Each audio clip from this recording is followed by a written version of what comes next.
Welcome to Thundersport GB. It's Mallory Park. We're back here for the first time in 3 years. It's the A&R Racing Continental Thundersport 600 Cup, the pre-national overruns, if you like. We've got so many 600s here at Thundersport. We've got to make sure everyone gets a race. There's Tom Hill, number 8. Yesterday, Chris Curtis won this race from Nick Barnes and Thomas Holmes. Just on the right of your screen there, number 66, Tom Johnson. He was 4th here yesterday.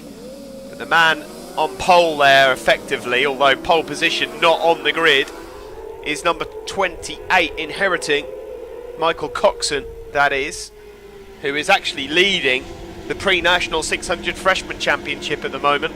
Around Gerrard's we go then, and up towards Edwina's for the first time, and an absolute rocket ship start there for Tom Johnson.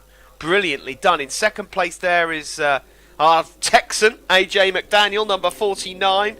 Just going slightly wide into Edwina's. He might lose out on the exit, but nice to see AJ up there. He finished in 5th yesterday, so good start there for him. Up towards, a bit of dust being kicked up there. Shaw's hairpin for the first time. It's Johnson from AJ McDaniel. 3rd is Michael Coxon. A bit further back there, number 43 is Jane Nixon. She's had a good result yesterday. She was inside the top 7. Onto the start-finish straight we go. And Syd, this is quite clearly just an overrun, given the fact that we've got so many 600s. We want to make sure everyone gets a race. Yeah, it's basically a shootout.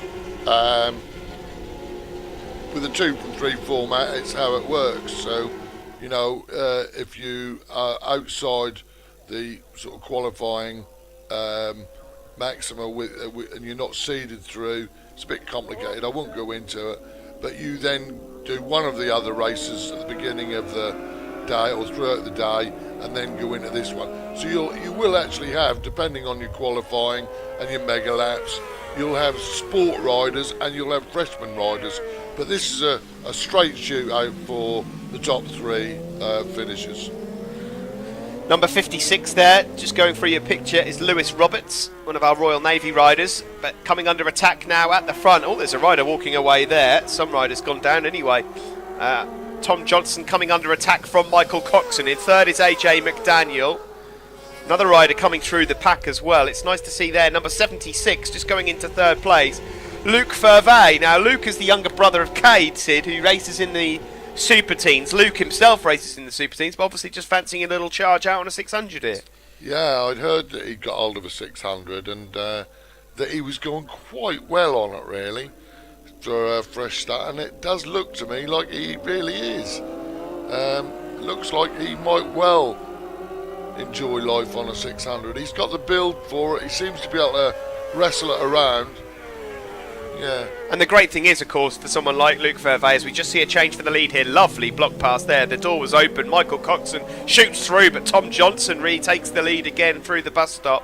These guys really going at it. Luke Vervey, who we're talking about, number 76 on that XG Group Kawasaki, just there in 3rd place, ready to pick up the pieces here onto the start-finish straight. In fact, he might be even further up than that. Tom Hill is present there in that pack as well, number 8. That Yamaha with the green front. He just goes underneath Fervey. The great thing is for riders that want to move from Super Teens onto a 600 is that we do have so many levels for them to jump into on a 600 as well. Yeah, absolutely. But this is the thing, isn't it?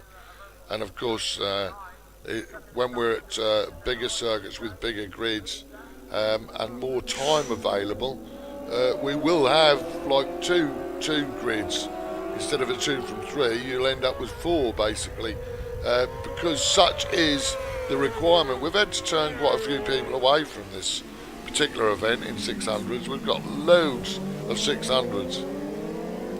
Great move there from Tom Hill. He was trying to find a way past Tom Johnson into Edwina's, but it didn't quite work out for him.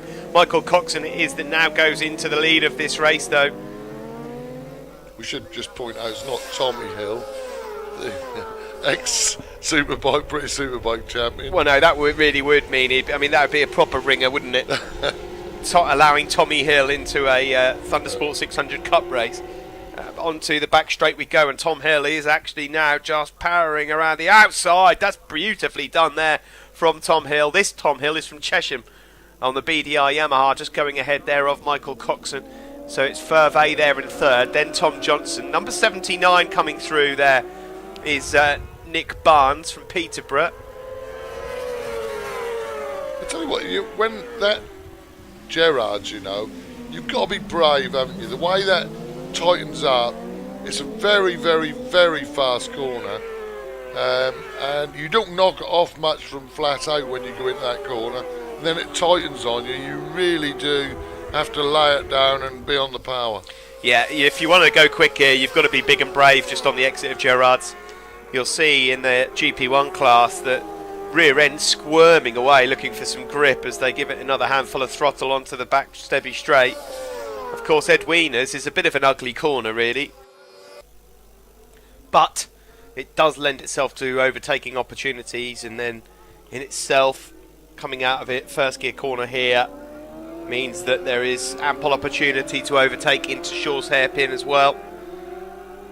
Yeah, I mean, I don't know whether the ACU ever will issue a permit at this level without Ed Wiener's.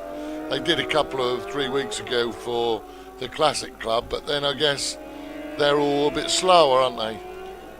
I just don't think you could really risk these bikes. I mean, you can see in the GP1 class just how quick those guys are coming around Gerrard's, launching it into... Yeah, if anything happened, the S's. somebody's arse would be on the line. How many years was it now since they raced that old layout?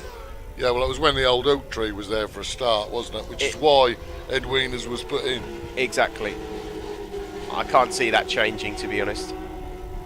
But it's a funny circuit, Mallory Park. It's not everyone's cup of tea. Some people like it, some people don't. It's a familiar layout, though. It does always provide pretty decent racing. It bunches people up. It's just something a bit different on the calendar. It's another short circuit, much like Brands Hatch, where riders are lapping under a minute. We're going to something completely different after this, of course, over to Rockingham. I mean, it's funny in that this race looks like it's all done and dusted, and yet, you know, the guys aren't far behind Tom Hill, are they? And, you know, they're having a fair old battle at it, really.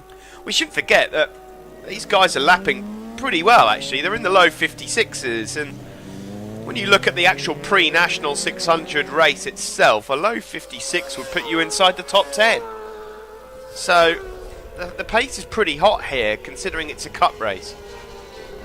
There is Michael Coxon, Tom Johnson, who had the early lead, number 66 there, from Newport on the Satellite Finance Yamaha. Bit of a trek for him everywhere we go around the calendar, travelling from Newport. Tom Hill here, still leading, but that gap has come down. Look at Nick Barnes. He's flying at the moment in second place. A 56.2 from Nick Barnes on that last lap, and he's put himself into contention here. Nick Barnes won't have far to travel home. He's from Peterborough. It's not exactly the longest drive away from where we are at the moment. And Nick Barnes leads. He's found a way through, but he just about found enough time to lay it down. He's lost first place, though. Just went way too wide into Shaw's hairpin, but Tom Hill knows he's there now.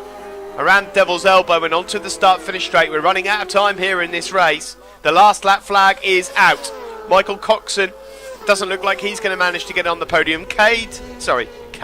Luke Furvey, Cade's younger brother, at the moment is on for a podium here. Be a great result for him on that Kawasaki. But who will get the win? It's almost as if, Sid, that nose poking through from Nick Barnes has just woken Tom Hill up a bit. Doesn't it? Yeah. But again, on the brakes, look at that. He's very good on the brakes, isn't he? Nick Barnes finds some time. Is it going to be one of those moves at Shaw's hairpin, or is he not close enough? They're just putting a lap there on 42. Martin Farrelly, he's not close enough to get the move done here. He's going to have to find something rather tricky to do, and that was almost too tricky. Desperately trying to find a way through Nick Barnes. He's going to have to wave the white flag now, and does Tom Hill even realise how close he was to being wiped out? I don't think he really cares. The checker flag is out. He wins the cup race. Across the line he goes there from Nick Barnes, and well done there to Luke Furvey, who just by the skin of his teeth held on to third place, because Tom Johnson on the line came really, really close to him, as you can see there with the gaps. Michael Coxon it was then in 5th place, and Lewis Roberts in 6th. All smiles on the podium then. Tom Hill, the race winner. Nick Barnes, second. And third there for Luke Furvey. That's it from us here at Mallory Park and round 5. We're past the halfway point. Next up, round 6 at Rockingham.